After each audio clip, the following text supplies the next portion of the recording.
Perfect.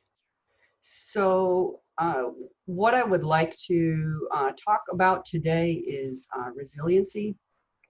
And this topic has really kind of come into its own, certainly in the time of COVID.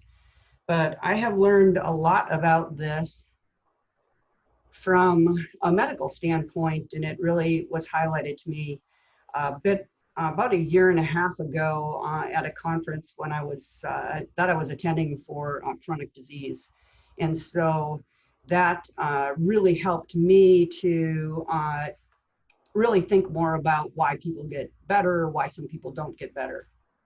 So who am I? I am a dual boarded family and integrative medicine physician. I'm also certified in functional medicine.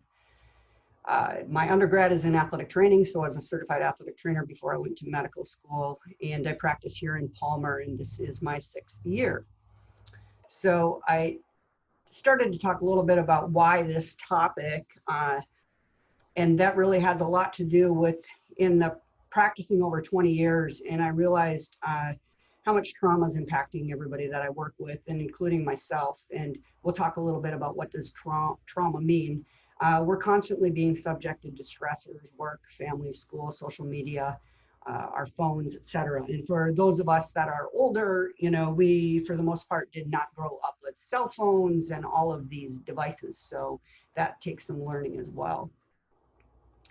So I hope to help everybody recognize the impact of this trauma in our lives and professions, and recognizing that allows us to develop resiliency, and resiliency will take on many forms. So my objectives are to define resilience, define trauma and stress, and then help everybody to understand a little bit the impact and response of trauma on our brain, how and why things happen. I'm going to introduce a concept of Polyvagal Theory, and then talk about some tools and nutrition to create and maintain resiliency. So resilience is the capacity to recover quickly from difficulties, toughness, the ability of a substance or an object to spring back into shape, or elasticity. So really thinking about is flexibility, pliability, suppleness. And we can think about that in our own lives, and we can think about that in our role in the business community, our own businesses, our families. And so resiliency is really an all-encompassing topic. When we talk about trauma, I think a lot of times people think about trauma being war, assault, accidents, natural disasters. And even if we think about that, maybe pandemics now fit into there. Those clearly we can all agree on and identify as trauma, but really it's any distressing or disturbing experience. So it's really focused on your experience to any event. It certainly can be a physical injury, but it's also loss of control. So, certainly for those of us that own businesses right now, loss of control, maybe people feeling helpless, loss of power, confusion, pain, stressful situations.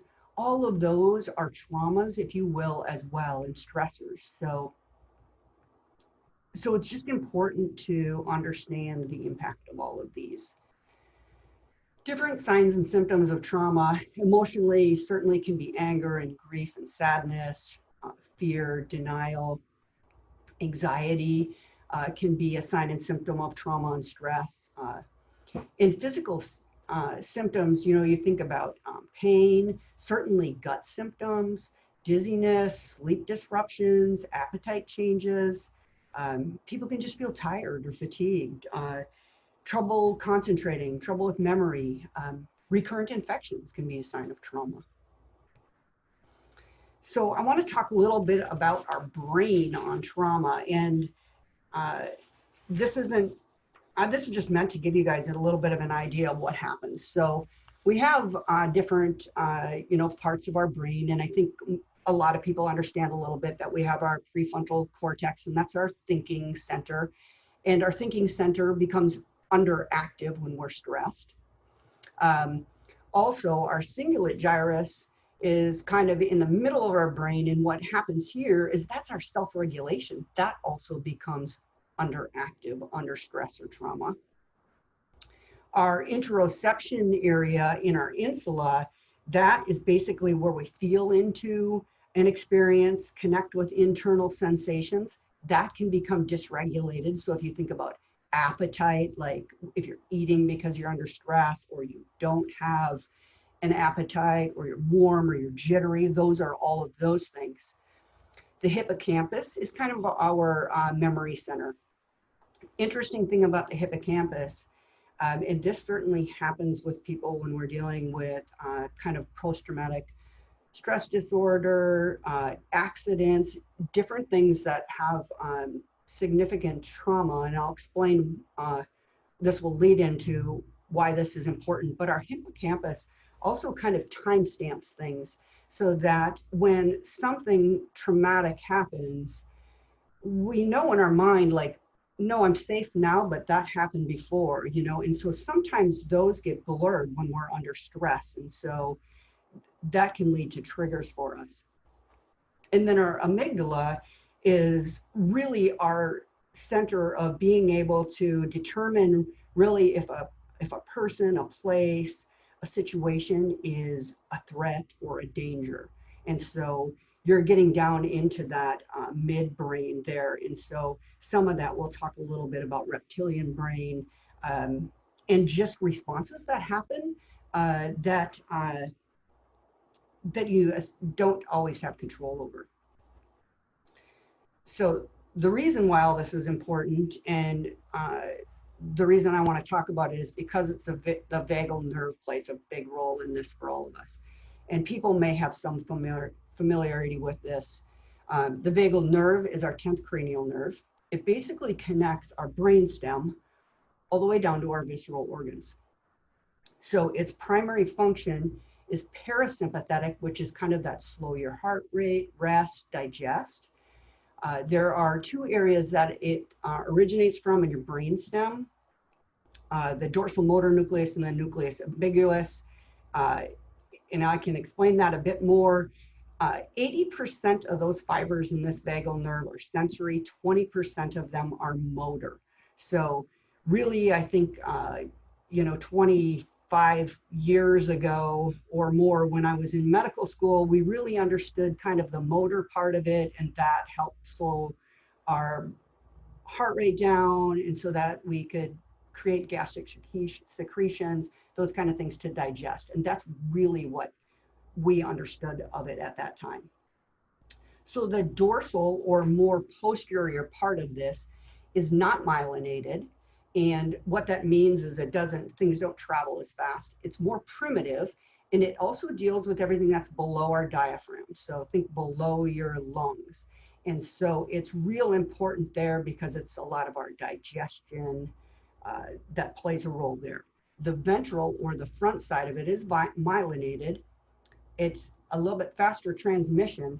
That's the kind of the smarter part of this. And we can impact this part of it more. And so we can impact it, I mean by that, and I'll talk about breathing things you can do to slow your heart rate. Think about if you're going to give a speech or do something like that, and if you get real anxious, you can like take some big breaths and slow down. Certainly, we'll talk about other activities that can play a role in this. But so super important just to understand that we have this whole system that's connecting our brain to all of our organs. When we look at basically our cranial nerves, you can see, if you can see my little arrow, the vagus, you can see where this comes off in our brainstem. Why this is important: hypoglossal controls our tongue, and glossopharyngeal. Facial has to do with all of our smiling, winking, our eye movements. And vestibulocochlear is going to be your hearing. So you can see this stuff is so close together. And the cool thing is, if we activate one thing, we can impact another. So that's kind of neat and allows us to help control this. And I'll be able to explain to you how even sometimes wearing these masks can be a bit traumatic for some people, or cause maybe more elevated heart rate and those kind of things, because we lose some of the connection that we see and how we communicate with our eyes and with our faces and our facial expressions. So to tell you a bit about polyvagal theory, this is introduced by a guy named Stephen Porges in '94, so it's relatively new. And he really figured out that not only does the vagal nerve affect things, but it can sense things. He describes it as an upside down triangle. And what's interesting when you think about the brain function that I was talking to you about, he talks about the brain, the point of a triangle is upside down. So when we're under stress, if things have to filter up, things don't hit the top of our, don't connect as well on the top of our brain. So emotionally, we become dysregulated. Sometimes, if you've ever been in a stressful situation and you can't figure out the words to say, that's what's happening, is you're not getting the signals up to your brain. So it's all about learning to be able to like slow things down, calm things down, so then you can think better.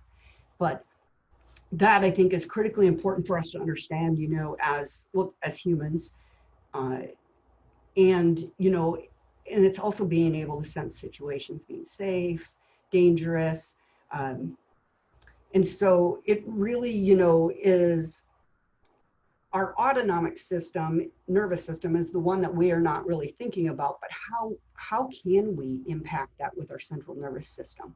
We thought initially and for many years that the autonomic system just worked and it's operated by your brainstem and we didn't have a lot of control over it. But really it does. And that's what really actually kind of differentiates us clearly from animals, and the changes in some of these pathways from reptilian brain to non-reptilian brain make that difference and allows us to function at this different level. So a little more science for everybody. In terms of the polyvagal theory, I like to think about it as kind of a green, yellow, red, and I wish that this was flipped, but it's not. But if you think about when you're in a safe place, say you're with friends, familiar people, you're safe. You're connected to the environment. You're calm. You're grounded. You're curious, compassionate. You're mindful and present. This is the activity of that ventral vagal nerve, and so that's our brake on things. We can digest things then. That's when, certainly people, if they're under a lot of stress, think about travel stress, people often become constipated. So that can be some of it. We are more resistant to infections. We have better immune responses. We're healthy, vital. We can relate and connect to people. We have more prosodic voice. Our breathing's normal. We can use our eyes to communicate, and we aren't in a defense mode. Well, if we get into a situation where we start to move into that kind of fight or flight mode, then you're anxious, you're afraid, you're worried, your blood pressure goes up, your heart rate goes up. And these don't have to always be dangerous situations. They can just be less familiar situations. But we also, we felt defensive, our eyes get a little bit more wide open, things slow down, we're not digesting things. We have a harder time connecting with people at that time. We're burning fuel stores. And so these are normal things, and it's normal for us to go up and down through things and throughout our day, throughout periods of our life. We also can get up into a state where we're into that reptilian brain where you freeze and people can shut down. People feel helpless. They're in pain. Think about, I've given this talk to paramedics and firefighters before. When they get on situations, there's things that they just do automatically. They don't think about it. And, you are in this mode of, just action, or for some people inaction. And, one one state that I think gets confused a lot is when people have dealt with maybe an assault. If it ends up in a court, a judge or a jury will be like, you didn't fight, you didn't, like you didn't defend yourself. Well, what happens is people freeze, and we don't know. We don't have a choice as to what's going to happen when we get into these situations. So knowing, I think it's important, like for people to know that, like, if that happens, it's not you mentally doing something wrong. These are normal physiologic responses, but your heart rate goes down. People are like, think about amphibians and reptiles when they go into hibernate. Heart rate, blood pressure, temperature, everything goes down. Muscle tone goes down, so you can't move. So you're really conserving and immobile at this point. And we all move through these normally at different times, but the key is being able to deactivate again and come back down. And certainly people who have like chronic pain or in chronic stressful situations, they may be living in this kind of sympathetic, in this yellow zone, or sometimes even for periods of time in this frozen zone.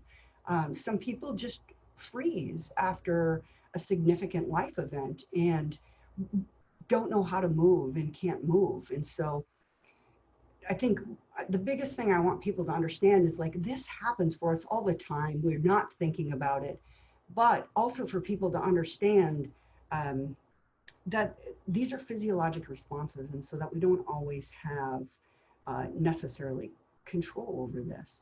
And so what it is learning these things and developing our resiliency, so hopefully that we don't get stuck. So clearly 100% we all deal with trauma and stress every day in our own lives, families, careers. Just by virtue of human connection, we're exposed to stress. Being cognizant of this allows us then to understand and work on developing that resiliency. So there's several different strategies to deal with trauma, stress, create and maintain resiliency. And I kind of break it down into top down. So these would be more cognitive. So that engages reflective capability of the brain to process stress and trauma and events. Bottom up is more movement based. So think about using the body to change the brain. Yoga is a huge example of that in even breathing, just different breathing patterns you can employ, slowing down your breathing. Those things can help change this and activate that vagal nerve so we can create that resiliency. And then clearly there's integrative strategies that utilize both of those. So to talk about top-down strategies, I think about meditation, prayer for people, whether it's open awareness or if you're focused, visualizing and mental imagery, tapping, if people are familiar with that. That's a combination of mind, body. Journaling is a top-down strategy. Cognitive therapy, there's different trauma versus non-trauma focused therapies. EMDR can be helpful. Brain spotting is another therapy that can actually help us process things. And those are particularly helpful when that hippocampus didn't timestamp something. So an example like that I will give sometimes is many years ago when I was in residency, I got in a car accident because I was driving down the highway and it was black ice unbeknownst to me, and all of a sudden I was spinning and flipped my truck and I was fine, my truck not so much, but like for me, I mean, I know that happened years ago, many years ago, but to this day, if it gets slippery, whether it's rain, whether it's ice, right away, all of a sudden my hackles go up, and I know that that's just part of that response. And it's not a cognitive thing because I know where I am, I know what to do, but it's just that part of things. And sometimes when people have some traumatic experiences, those things keep coming up. And so sometimes if we can help process them through these different ways, then it won't be such a trigger. In terms of bottom-up strategies, focused breathing can be really helpful. Diaphragmatic breathing, where you're lying, sitting, or standing. You can put a hand on your chest and your belly, and you breathe in, and your chest should raise, and we want your belly to raise. So it's kind of belly breathing. Another simple activity you can try is 4-7-8 breathing, and that's where you breathe in for 4, hold it for a count of 7, exhale for 8. That can be really helpful. Alternate nostril breathing, that's often practiced in yoga. Yoga can help. Tai Chi, Qigong, walking, dance, martial arts, exercise, anything with movement can help. Interestingly, for those people that even sleep with an eye pillow, it actually can activate our oculocardiac reflex and slow our heart rate down. Singing is really helpful. And again, some prayer meditation, whether you're sitting or walking, whatever your mode. I mean, there's certainly walking meditation that can be really helpful, and and cycling for people, all kinds of activities. In terms of interactive strategies, certainly communication, being able to use prosodic voice, like calming, melodic voices are really helpful. Social engagement, and this right now is getting a little bit disrupted for people with masks on. We can make eye contact, but a lot of times we get a sense of safety from being able to look at somebody, smile. We can display empathy to people when we're talking. And so those are very important things. And you can see where if somebody has hearing difficulty or maybe difficulty with the vision, these can really impede being able to ground yourself and feel safe. And if a person really gets kind of in that shutdown zone, like think about somebody on the side of a road, they've been in a car accident and they just can't move. Sometimes if we can help work with them on breathing, get them to stand real slowly, sometimes we can engage that sympathetic system so that they'll get more heart rate, blood flow, and actually be able to move again. And I think, a lot of helping each other understand this. I know parents do these things with children, like kind of walk through some of these things. And for me, what's really important is I want people to understand they're beyond their control. And I see this even with chronic illness where people feel bad or unable to see the light of feeling better, and so that they understand some of this is what's happening, neurologically and physiologically. One thing to think about when we talk about facial expressions, think about interactive play in dogs. When dogs are playing, they're face-to-face. If they're not face-to-face, that's when I think people get more concerned and kind of keep their eye on them. And there is one exercise that's actually pretty interesting, is you can you can lay on your back with your hands interlocked behind the back of your head.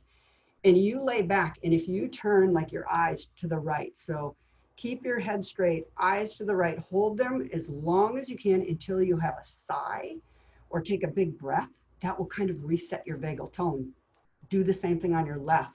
It's just a super simple exercise to reset tone that people can find real helpful. And obviously you can't do that in every situation, but you can do that in a lot of places. Certainly great before you go to bed.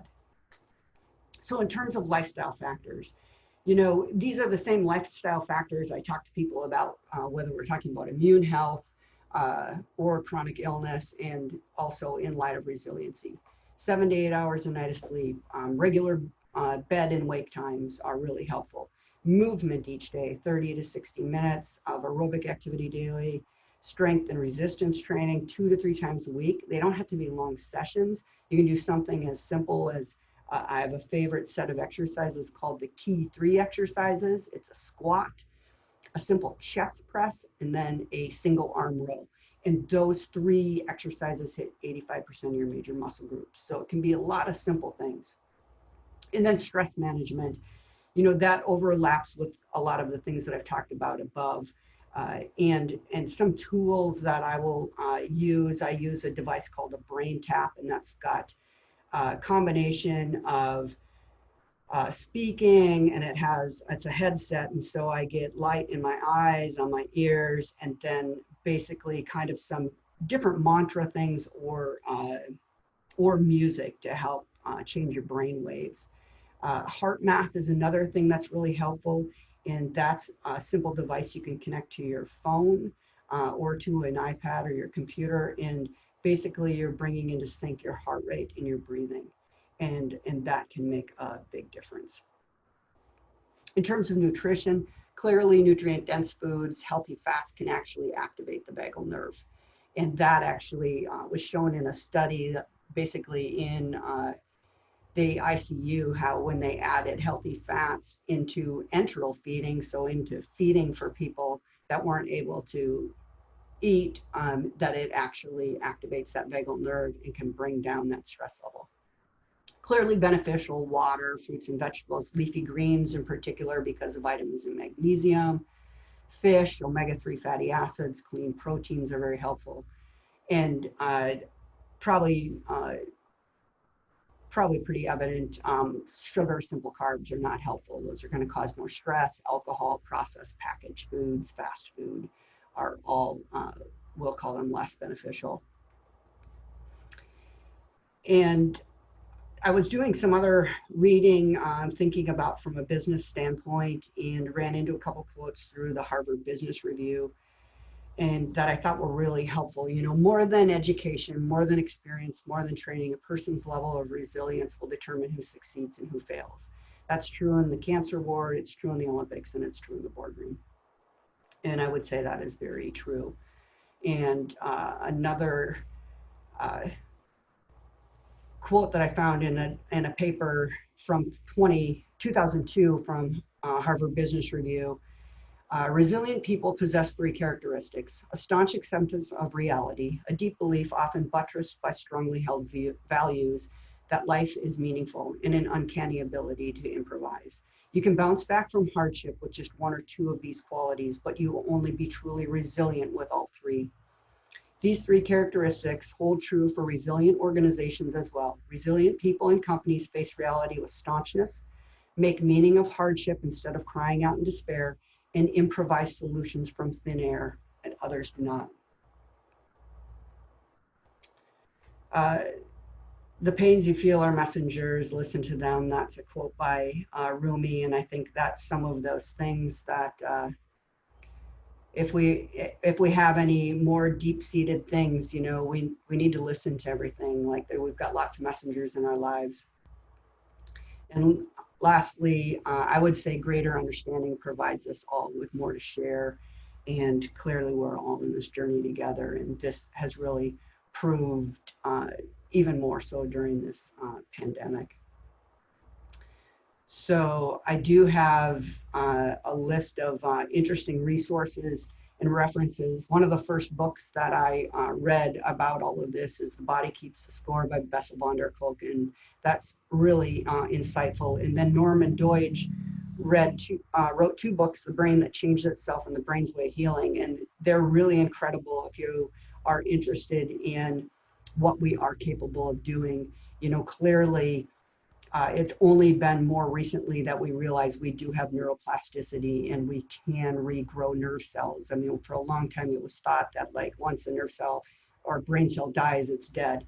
There's definitely ways to create that. Traumatic Stress by Bessel van der Kolk and some co-authors, and the Trauma Treatment Toolbox. Those are different things that have different exercises you can use.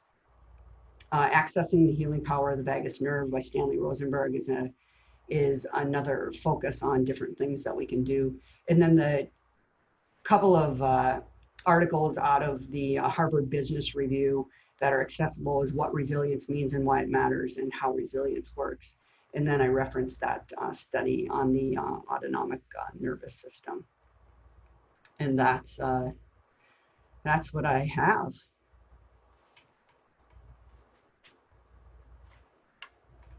So if anybody has any questions, I would love to